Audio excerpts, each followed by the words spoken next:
While some are born into a world of glittering skyscrapers and private jets, countless others begin their journey in the shadow of hardship, where every day is a struggle for the next meal. This isn't a scene from a movie, it's the stark reality of our time.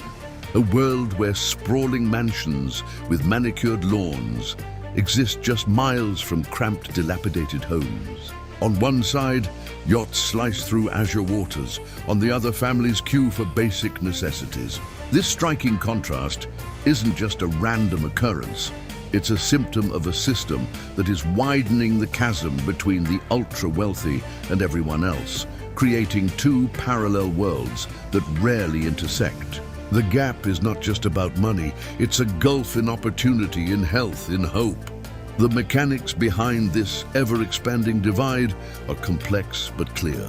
At its core is the power of assets. For the wealthiest individuals, money isn't just something to be spent, it's a tool that works for them. We see it in the stock market, where fortunes are multiplied through shrewd investments and compound interest, growing exponentially, while wages for the average person barely keep pace with inflation.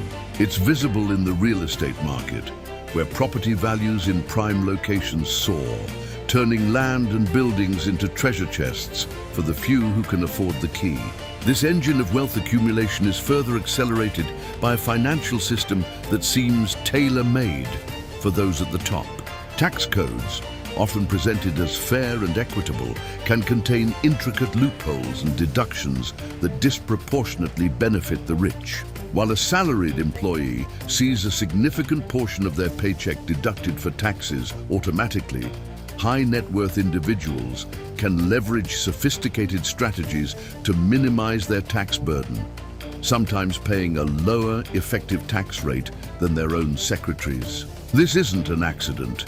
It's the result of decades of policy making that has prioritized capital gains over labor income, creating a feedback loop where wealth begets more wealth, and the ladder of economic mobility becomes harder and harder to climb for those starting at the bottom. Nowhere is this disparity more vivid than in the comparison between the life of a high-powered CEO and an average worker within the same company.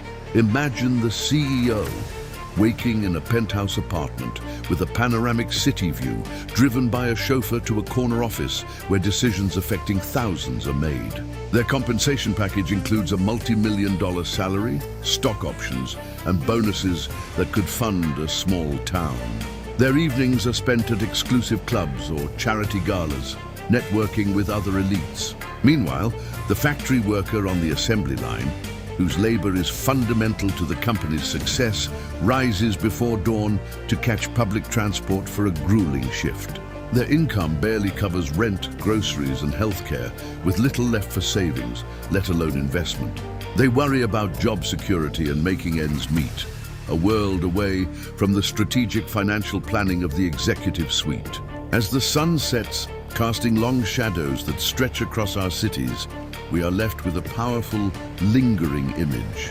It's a scale, heavily tilted to one side, weighed down by gold bars, while the other side, holding the hopes of billions, is lifted precariously high, almost out of reach. This isn't merely an economic statistic. It's a reflection of our society's values and the future we are building.